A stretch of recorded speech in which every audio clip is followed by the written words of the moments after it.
ఏం జరుగుతుందో ప్రజలందరూ కూడా గమనిస్తూనే ఉన్నారు.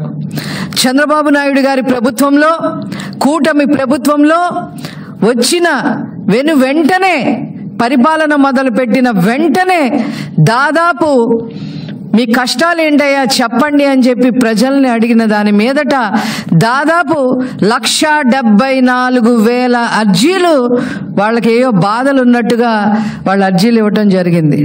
అందులో దాదాపు 68,000 అర్జీలు ఈ ల్యాండ్స్ మీద, భూ కబ్జాల మీద, మా భూమిని కొట్టేశారనే దాని మీద 68,000 అర్జీలు వచ్చినాయి. ఏంటిది ఇది? ఎప్పుడూ లేదు, ఎప్పుడు ఆంధ్ర రాష్ట్ర చరిత్రలో చూడలేదు అని చెప్పి నారా చంద్రబాబు నాయుడు గారు ఒక నిర్ణయం తీసుకున్నారు. మొన్న నుంచి రెవెన్యూ సదస్సులు ఏర్పాటు చేయడం జరిగింది. ఈ రోజుకి 5వ రోజు. ఈ 5వ రోజుకి ఈ 68,000 అర్జీలే కాకుండా అదనంగా 1,102 గ్రామాల్లో రెవెన్యూ సదస్సు జరిగితే కేవలం 1,102 గ్రామాల్లో జరిగిన రెవెన్యూ సదస్సులకి దాదాపు 20,000 కంప్లైంట్స్ రావడం జరిగింది. వైసీపీ పార్టీకి ఏ మాత్రమైన జవాబుదారీతనం దీని మీద ఉందా అని చెప్పి ఈ సందర్భంగా నేను అడుగుతా ఉన్నా. 2019లో గద్దెనెక్కగానే వీళ్ళు చేసిన మొట్టమొదటి పని భూ ఆక్రమణలు. బకాసుర్లాగా తిని అవతల పారేశారు. ప్రజల్ని అమాయకుల్ని చేసి కొట్టి తిట్టి గన్నులు చూపించి కత్తులు చూపించి వాళ్ళ పేరు మీద రాయించేసుకున్నారు. ఎంత దారుణం అంటే వీళ్ళు ప్రభుత్వ భూములు వదిలిపెట్ల, దేవాదాయ భూములు వదిలిపెట్ల, అసైన్డ్ భూములు వదిలిపెట్ల, ఇనాము భూములు వదిలిపెట్ల, అటవీ శాఖకు సంబంధించిన భూములు వదిలిపెట్ల, ఇరిగేషన్ శాఖకు సంబంధించిన భూములు వదిలిపెట్ల, ఏ భూములు కూడా వదిలిపెట్టకుండా గ్రామాల్లో కూడా మరి ప్రతి గ్రామంలో కూడా ల్యాండ్ మాఫియా చేయటం జరిగింది.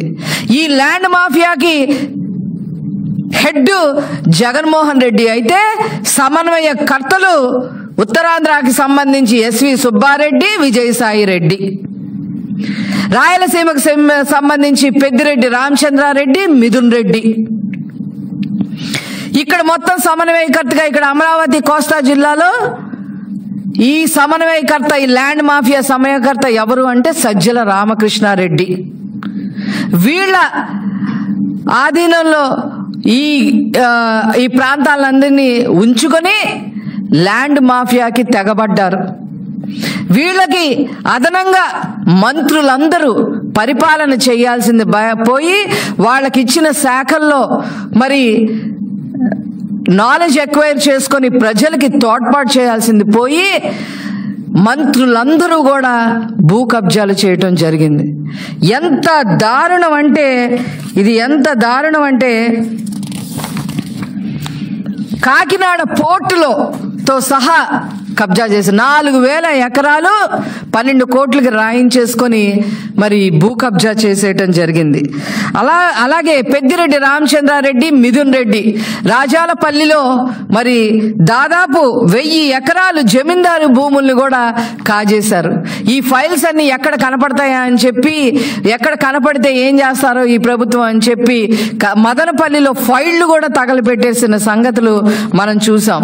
అట్లాగే పిన్నెల్లి బ్రదర్స్ 1000 కోట్ల పైన మరి భూ కబ్జాలు చేయటం జరిగింది. దానికి ఇంతవరకు వాళ్ళు వచ్చి సమాధానం చెప్పిన పరిస్థితి కూడా లేదు. అదేవిధంగా అనంతపురంలో కేతిరెడ్డి బ్రదర్స్, తోపదుర్తి ప్రకాష్ రెడ్డి బ్రదర్స్ 1000 ఎకరాలు కబ్జా చేసేయటం జరిగింది.